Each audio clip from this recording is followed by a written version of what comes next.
അയ്യോ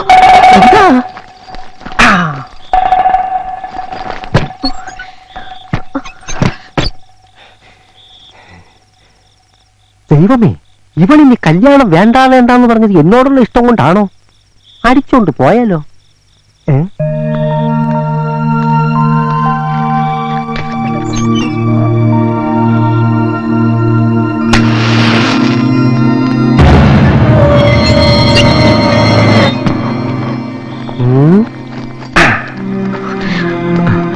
ആരും കണ്ടില്ല. അച്ചു കണ്ടു, അബദ്ധം പറ്റിയതാ. വേഗം വാ.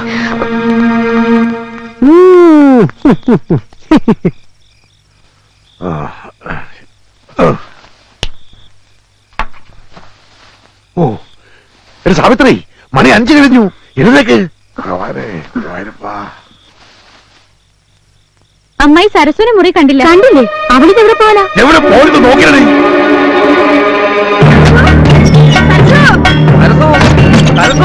ആ മുറിയിൽ നോക്കിയോടാ. നിങ്ങൾ ഇവിടെ കിടന്ന് കറങ്ങാൻ നോക്കണേ. സരസു, സരസുവേ, എന്തേ സരസു? അച്ചു, അച്ചു, ഓ കിടന്നുറങ്ങുന്നോളാ പോത്തുകളെ, പെണ്ണിനെ കാണാനില്ല. എടാ അച്ചുവേ, സരസുവിനെ കാണാനില്ല, ഒന്ന് അന്വേഷിക്കണ. അന്വേഷിക്കാനൊന്നുമില്ല, അവള് പോയി. എങ്ങോട്ട്? അവള് കാമുകനോടൊപ്പം. കാമുകനോടൊപ്പോ? ആ, പാലത്തിങ്കൽ കുറിപ്പിന്റെ മകൻ കൊച്ചുകുറിപ്പിനോടൊപ്പം സ്ഥലം വിട്ടു. ഞാനെന്റെ കണ്ണുകൊണ്ട് കണ്ടതാ. എന്നിട്ട് എന്താ നീ മിണ്ടാതിരുന്നേ? ചെറുപ്പം മുതലേ ഒന്നിച്ച് കളിച്ചു വളർന്ന പിള്ളാരല്ലേ, പോട്ടെ എന്ന് ഞാനും കരുതി. അവര് തമ്മിൽ പ്രേമമാണെന്ന് ഞാനിങ്ങനെ പറഞ്ഞതല്ലേ, എന്നിട്ട് കേട്ടോ, എല്ലാവരെയും ഒന്നിച്ച് കളിപ്പിച്ച് അവര് നാട് വിട്ടു. ചെറുക്കലെ കൂട്ടിന് വരുമ്പോ പെണ്ണില്ലെങ്കിൽ ഞാൻ എന്തോ പറയും? മുതലാളിക്ക് പറയാൻ ബുദ്ധിമുട്ടാണെങ്കിൽ ഞാൻ പറയാം. എന്ത്? പെണ്ണോട് ചോടിയെന്ന്. അവര് നാട് വിടും മുമ്പ് എനിക്ക് പിടിക്കണം.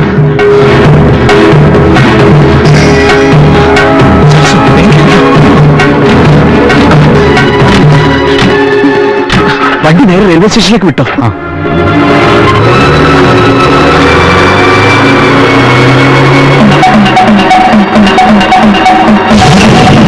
എന്റെ ഈശ്വര, ഞാൻ എന്തായി കേക്കണേ? ജാതകം പലിച്ചൂടി. ആ ഉണ്ണിത്താന്റെ മോളുമായിട്ട് നമ്മുടെ മോൻ ഒളിച്ചോടിയെന്ന്. അവൾ ഇത്രയും കള്ളിയാണെന്ന് ഞാൻ കരുതിയില്ല. നമ്മുടെ മോനെ വിളിച്ചെടുത്തോണ്ട് പോയില്ലേ? ഇനി ആരും കുറ്റം പറഞ്ഞിട്ട് കാര്യമില്ല. നിങ്ങളുടെ മോനെ സൂക്ഷിക്കേണ്ട നിങ്ങളല്ലേ? സൂക്ഷിച്ചു, ഒരുപാട് സൂക്ഷിച്ചു. അതുകൊണ്ടാ ഇങ്ങനെ പറ്റി. ഈ കുറിപ്പ് ജീവിച്ചിരിപ്പുണ്ടെങ്കിൽ എന്റെ മോനോട് അവൾ ജീവിക്കില്ല. അവർ നാടൂടെ ഞാൻ സമ്മതിക്കില്ല. വണ്ടി എടുക്കണം. യാത്രക്കാരുടെ ശ്രദ്ധയ്ക്ക് തിരുവനന്തപുരത്ത് നിന്നും ഈറോഡിലേക്ക് പോകുന്ന 6233 നമ്പർ തിരുവനന്തപുരം ഈറോഡ് എക്സ്പ്രസ് അല്പസമയത്തിനുള്ളിൽ 1-ാം നമ്പർ പ്ലാറ്റ്ഫോമിൽ വന്നു ചേരുന്നു. ട്രെയിൻ എത്താറായി. ഒന്ന് സ്പീഡിൽ വിടറോ. വിമാനത്തിന് സ്പീഡ് ഓട്ടോറിക്ഷ കിട്ടൂല മോനെ. ഒന്നാമത് എഞ്ചിൻ ഏറെ വണ്ടിയാണ്.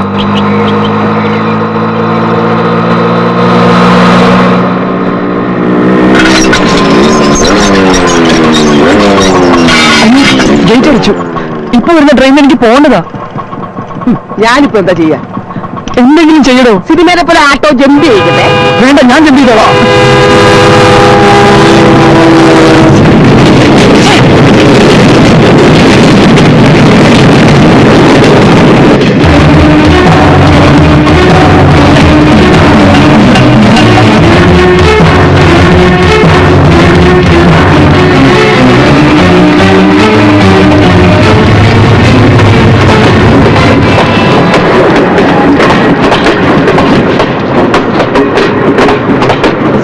അങ്ങനെയൊന്നും അല്ല.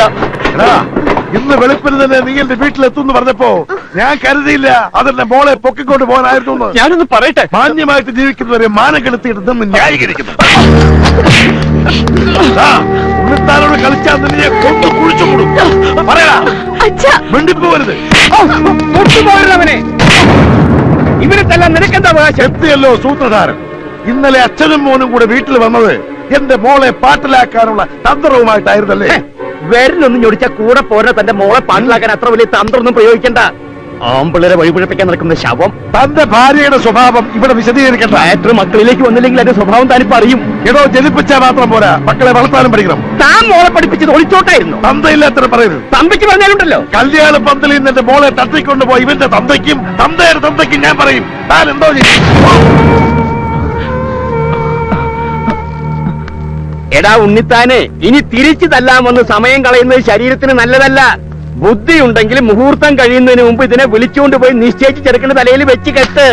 അല്ലെങ്കിൽ ഇനിയും മതിൽ ചാടും.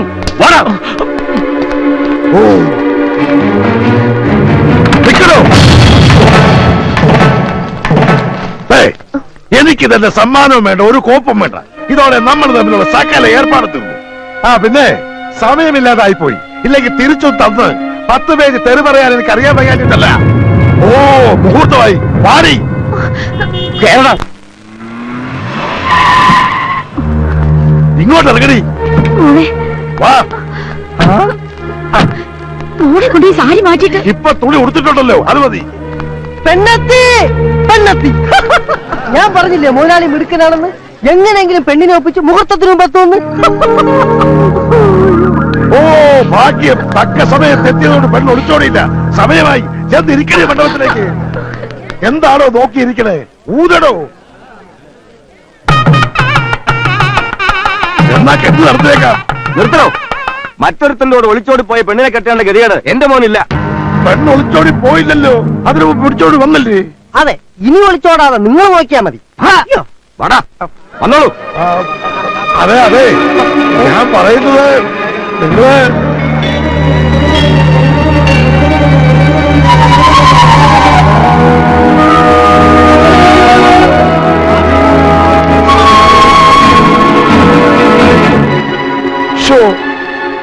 ഉണ്ണിത്താനെ താൻ കാണിച്ചത് വലിയ മണ്ടത്തരമായി പോയി. എന്റെ മോളെ കെട്ടാൻ പറഞ്ഞത് എന്താ മണ്ടത്തരം? ഒരുത്തന്റെ കൂടെ ഇറങ്ങിപ്പോയ പെണ്ണിനെ തിരികെ കൊണ്ടുവന്നാൽ ആരെങ്കിലും സ്വീകരിക്കാൻ തയ്യാറാവോ?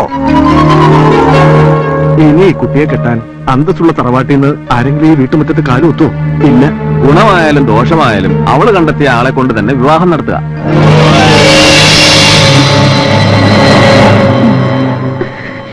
പാലത്തിങ്കൽ കുറിപ്പ് തറവാടിത്തത്തിൽ മുതലാളിയെക്കാളും ക്യാമന.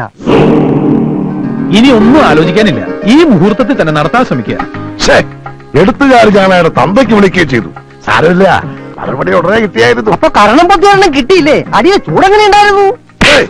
ഇങ്ങനെ ഉണ്ടായിരുന്നു. നിന്ന് കരയാതെ വാടാ കുറുപ്പിന്റെ വീട്ടിലേക്ക്. അച്ഛാ, മോള് വിഷമിക്കാണ്ടിരി, ഞങ്ങളൊന്ന് പോയി സംസാരിക്കട്ടെ. നിന്റെ മനസ്സിനകത്ത് ഇങ്ങനൊരു ആഗ്രഹം ഉണ്ടായിരുന്നെങ്കിൽ നേരത്തെ പറയാമായിരുന്നില്ലേ? ഞങ്ങളത് നടത്തി തരായിരുന്നില്ലേ? ഓടി ഓടുന്നു. നേരത്തെ അറിഞ്ഞിരുന്നെങ്കിൽ ഈ ബന്ധത്തിൽ നിന്ന് ഞാൻ ഇവനെ പിന്തിരിപ്പിച്ചേനെന്ന് പറയാനാ തുടങ്ങിയത്.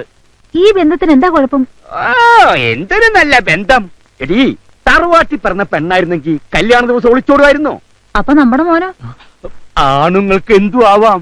മാത്രമല്ല, പാലത്തെങ്കിൽ കുറുപ്പിന്റെ വീടുമായിട്ടൊരു ബന്ധത്തിന് വട്ടപ്പറമ്പ് ശ്രീധരൻ ഉണ്ണിത്താൻ എന്താണ് ഒരു യോഗ്യത? അടയും ചക്കരയും പോലെ ആയിരുന്നല്ലോ ഇത്ര നാളും. ഇപ്പൊ ഇന്ത്യയും പാകിസ്ഥാനും യുദ്ധവും പ്രഖ്യാപിച്ചു. എന്താ കുഴപ്പമുണ്ടോ? ഇനി ഇതിന്റെ പേരും പറഞ്ഞ് നിങ്ങൾ തമ്മിൽ യുദ്ധം വേണ്ട. എനിക്ക് ആരോടും പ്രേമമില്ല, ഞാൻ ഒളിച്ചോടിയിട്ടില്ല. പിന്നെ അവളുമായിട്ട് എന്തിനാ നീ സ്റ്റേഷനിൽ ചെന്നത്? അത് അതെന്നോട് ചോദിക്കരുത്.